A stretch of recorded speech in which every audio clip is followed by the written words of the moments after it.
Hi everybody, this is a video about multiplying decimals, so please take out a piece of paper and take some notes. Let's look at our first problem.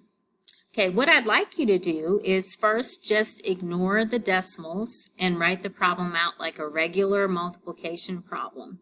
I'm going to put the 322 on the top because it has more digits. And I can do that because isn't 2 times 1 the same thing as 1 times 2? Order does not matter when we multiply. So I'm just going to write out the numbers, 322 times 25. And then I'm going to add back the decimals. Okay, notice that we are lining up the digits. We are not lining up our decimals. It's different from adding and subtracting. That's the number one rule.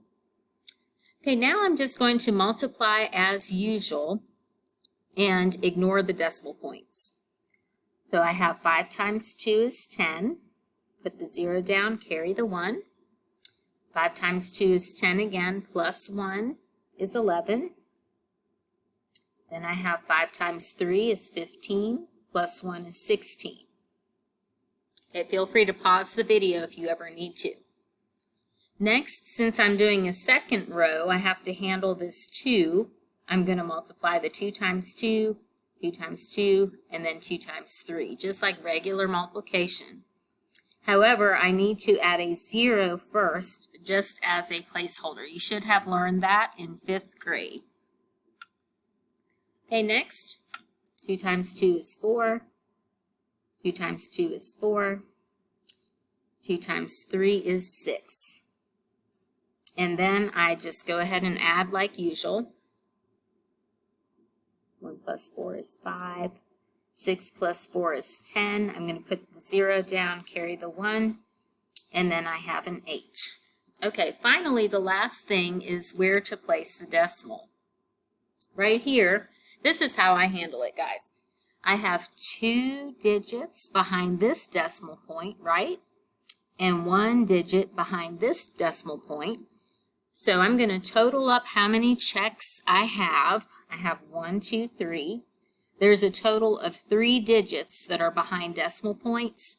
So in my answer, I'm going to make it so that there are 3 digits behind the decimal point. Or I've seen people start the decimal here and then go 1, 2, 3. Either way is fine. Okay, let's look at another example. Please copy this down. 2.4 times 7.3. Okay, again, I'm just going to write the numbers down without the decimal point. 24 times 73. I'm lining up the digits and not the decimals. Then I'm going to add the decimal points back in. And these just so happen to line up. No big deal. Just work it out like usual. 3 times 4 is 12. Carry the 1. 3 times 2 is 6, plus 1 is 7. And then I put a 0 here for a placeholder, always, always. And now I'm going to do my 7 times 4 and then 7 times 2. So 7 times 4 is 28. I'm going to put my 8 down, carry the 2. 7 times 2 is 14, plus 2 is 16. And now I'm going to add them. 2 plus 0 is 2. 7 plus 8, 15. Carry my 1, 7, and 1. Okay, again, I'm going to look at how many digits I have past each decimal. Okay, I have 1 digit past this decimal, 1 digit past this decimal, giving me a total of 2 digits past the decimal. So my answer should have 2 digits past the decimal. Okay, let's work another problem. Okay, this problem is a classic word problem with multiplying decimals. We have here that cucumbers cost 92 cents a pound. How much would 2.3 pounds cost? So I'm going to write the numbers without the decimal. And it's up to you if you want to put the 0 there or not, the 92. I'm going to go ahead and keep it. and then I have a 2 and a 3. So again, I'm lining up the digits and not the decimals. Then I'm going to add the decimals back in. So I have 0.92 times 2.3. Notice I'm making my decimals really dark and pronounced. Please do that as well, so it's obvious. Okay, now I'm just going to go about regular multiplication without worrying about the decimals, so let me do that. Okay, here I have 3 times 2 is 6. 3 times 9 is 27. You carry my 2, and then I have 2 right here. Okay, now I'm going to put a 0 right here to hold the place since we are dealing with a second row. And now I'm going to multiply 2 times 2, 2 times 9, and then the 2 times 0. So 2 times 2 is 4. 2 times 9 is 18.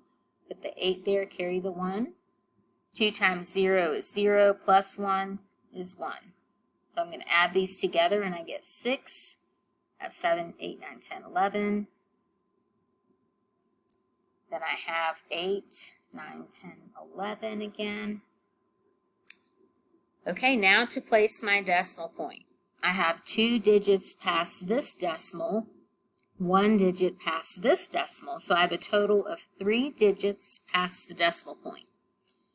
In my answer, I'm going to make it so that there's 3 digits past the decimal.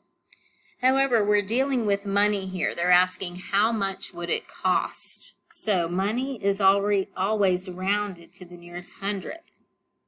So I go ahead and I circle the whole number and then up to the hundredths position. Will this 6 right here, when you round it, will it make the 1 stay the same, or will it bump it up? Yes, it bumps it up to $2.12. Okay, that is a short tutorial on multiplying decimals.